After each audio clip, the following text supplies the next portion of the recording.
안녕하세요. 꿀렌즈 PD입니다.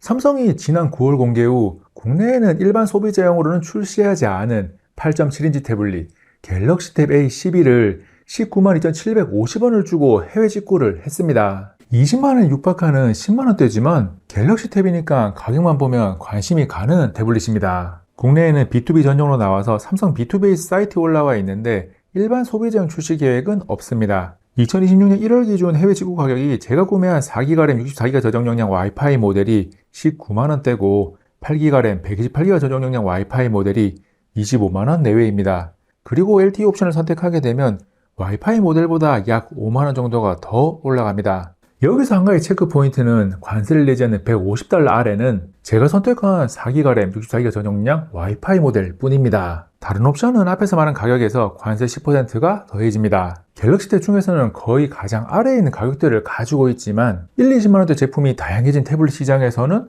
가격이 평범합니다. 이런 갤럭시 탭 A11이 해외 직구를 통해서 들여올 만한 가치가 있는지 정확하게 알려드립니다. 박스를 양손으로 들고 있는 모습을 보면 박스가 태블릿 치고는 아담합니다. 슬라이딩 방식으로 내부 박스를 꺼내면 본체가 등장하고 종이 내장재를 뜯어내서 처음 만난 갤럭시 탭 A11의 겉모습은 평범합니다. 8mm의 두께도 평범한 편입니다. 구성품은 태블릿 본체 이외에 간단 설명서와 트레이 핀, USB C2C 케이블이 들어 있습니다.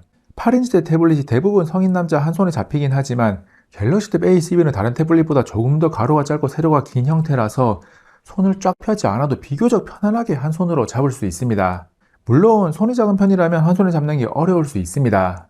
8.8인치인 Y703세대와 헤드올브 타이탄온을 양옆에 놓고 함께 보면 갤럭시 탭 A11이 더 날씬한 것이 눈에 들어옵니다. 갤럭시 탭 A11은 저가형 태블릿 시장에서 사골손을 써먹는 AP, 미디어텍의 헬리오 G99를 탑재했습니다. 이렇게 오랜 시간 명맥을 유지하는 AP가 있었나 싶을 정도로 오랜 시간 사용되고 있는 AP인데 가성비가 좋은 것은 아니지만 사용을 위한 최선의 성능은 나옵니다. 벤치마크를 돌려보면 긱펜지6와 3D마크 와일드라이브 익스트림 점수가 딱 헬리오 G99에서 나오는 정도로 낮은 편입니다. 헬리오 G99가 싼 마에 사서 사용하기 좋은 AP는 맞지만 가격 대비해서 성능이 더 우수한 것은 아닙니다. 그래서 갤럭시 탭 A11을 써보면 화면 전환이나 기본 반응 속도가 버벅거리는 것은 아닌데 빠릿빠릿한 일정 수준 이상의 성능이 나오는 제품들과 비교하면 4분의 1박자 정도 느립니다. 조금 더 직관적으로 성능을 확인하기 위해서 이 태블릿을 게이밍을 위해 사는 분들은 없겠지만 고사양을 요구하는 게임 원신을 플레이 해봤습니다. 그래픽 옵션을 가장 낮게 설정한 상태에서도 340fps 아래로 떨어지니까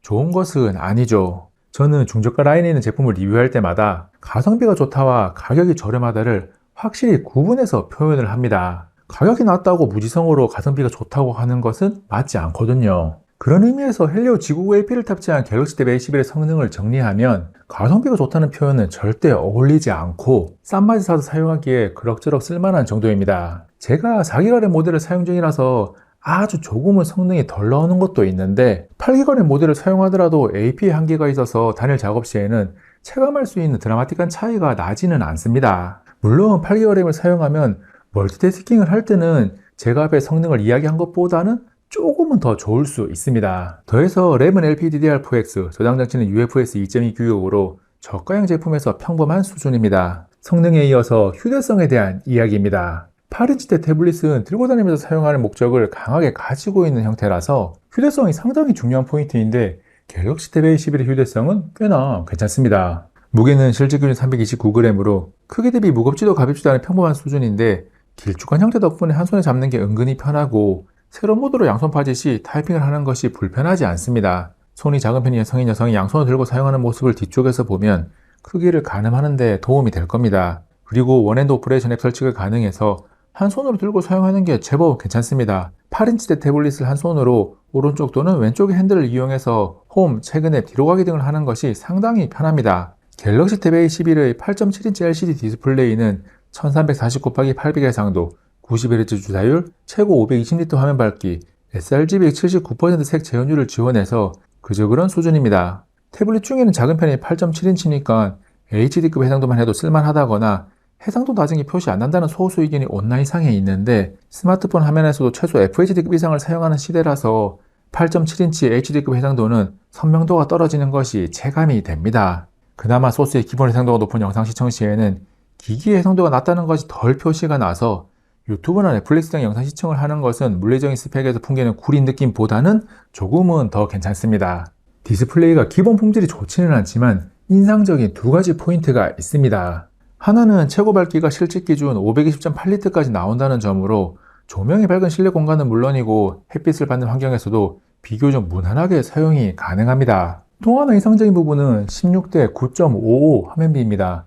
시장에 나와 있는 대부분의 8인치 태블릿들이 이미 16대 10 화면비로 영상 시청하기에 좋은데 갤럭시 탭 A11은 이보다 더 좋은 영상 시청 화면비를 가지고 있습니다. 주류를 이루는 16대 9 영상 시청 시 상하단에 발생하는 렛터박스가 아주 조금이고 렛터박스를 없애기 위해서 화면을 가득 채웠을 때 좌우가 잘려나가는 것이 아주 조금이라서 화면 가득 채움을 하기에 좋습니다. 16대 10 화면비로 나온 8.8인치 태블릿 Y700 3세대와 헤드오프 타이터널을 함께 놓고 넷플릭스 영상을 보면 상하 렛터박스의 크기에서 이점이 있다는 것을 확인할 수 있습니다.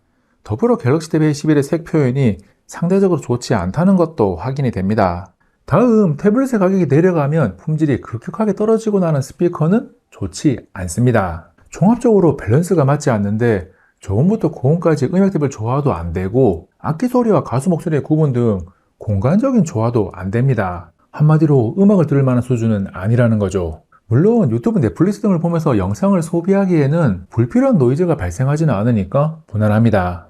다음 이야기할 부분은 5100mAh를 탑재한 배터리입니다. 배터리 사용시간을 확인하기 위해 갤럭시 탭 A11에서 지원하는 유튜브 재생 최고 옵션인 1440x 60fps 영상을 반복 재생했는데 화면 밝기에 따른 사용시간 차이까지 확인을 했습니다. 화면 밝기 100% 설정 520니트에서 6시간 35분, 75% 설정 480니트에서 7시간 11분, 50% 설정 280니트에서 7시간 39분을 재생했습니다. 사용시간이 좋다고 할 만한 수준은 아니지만 들고 다니면서 사용할 때 주구장창 연속 사용하는 것은 아니니까 비교적 무난하게 사용할 수 있는 배터리 사용시간입니다. 화면 밝기를 줄여도 배터리 사용시간이 드라마틱하게 늘어나지 않기 때문에 자동 화면 밝기를 설정해두고 사용하면 무난합니다. 조도 센서가 일을 잘해서 주변 환경에 맞게 밝기를 잘 조절해 주더라고요. 충전은 스펙상 최대 15W를 지원한다고 나와 있는데 실제 충전을 하면서 확인을 해보니 가장 빠를 때가 12에서 13W 정도입니다.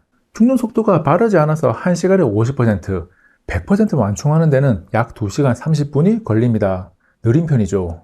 배터리에 이어서 센서 분석입니다. 갤럭시 탭 A11에는 가속도, 지자기, 방향, 조도 센서가 탑재되어 있고 GPS를 사용할 수 있습니다. 저는 와이파이 모드를 사용 중인데 약 5, 6만원을 더 투자하면 옵션에서 LTE를 선택하는 것이 가능합니다. 갤럭시 탭 A11의 하드웨어나 성능이 대체로 구리지만 LTE를 선택할 수 있다는 것은 이점이 될 수 있는데 그만큼 가격이 올라가서 해외 직구 시에 관세까지 포함하면 살만한 가치가 있는지는 의문입니다. 아무튼 LTE 버전 사용 시 내비게이션으로 손쉽게 사용이 가능하니까 카카오맵과 티맵을 번갈아 사용해 봤습니다.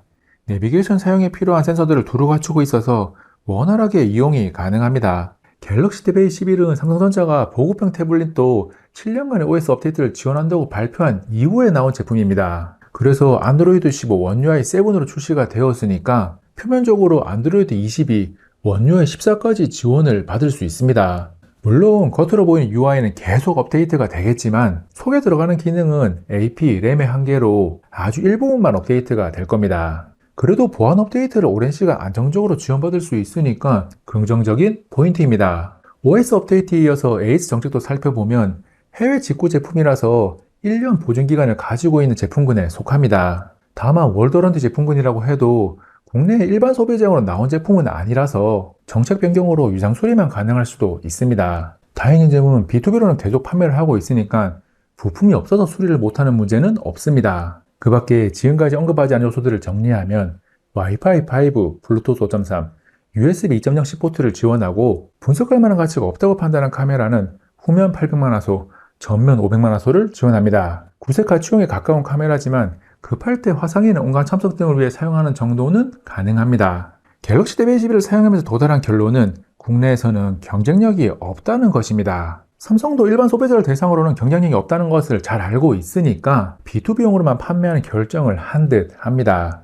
해외에서는 인도, 중남미 등 중저가형 제품이 주를 이룬 시장에서만 출시가 되었습니다. 문득 태블릿은 삼성에서 나온 제품만 사야겠다고 생각하는 분들이 8인치대 모델이 필요하다면 한 번쯤은 고민을 해봐도 되지 않을까라는 생각을 해봤는데 아무리 생각해도 추천할 만한 태블릿은 아닙니다. 레노버 올드큐브 헤드루프 등 가성비가 더 좋은 다양한 태블릿들이 이미 시장에 존재하거든요. 물론 모든 것이 아쉬운 것은 아니고 16대 9에 가까운 영상 시청하기 좋은 화면비와 의외로 밝은 화면, 7년간의 업데이트 보장, LTE 옵션 선택 가능이라는 장점은 가지고 있는 제품입니다. 혹시나 갤럭시 탭 A11에 대한 궁금한 내용이 남아있다면 고정 댓글에 댓글로 문의를 남겨주시기 바랍니다. 리뷰 이후에 참고 깊숙한 곳으로 들어가긴 하겠지만 언제든지 다시 꺼낼 수 있으니까 최대한 다 답변을 드리겠습니다.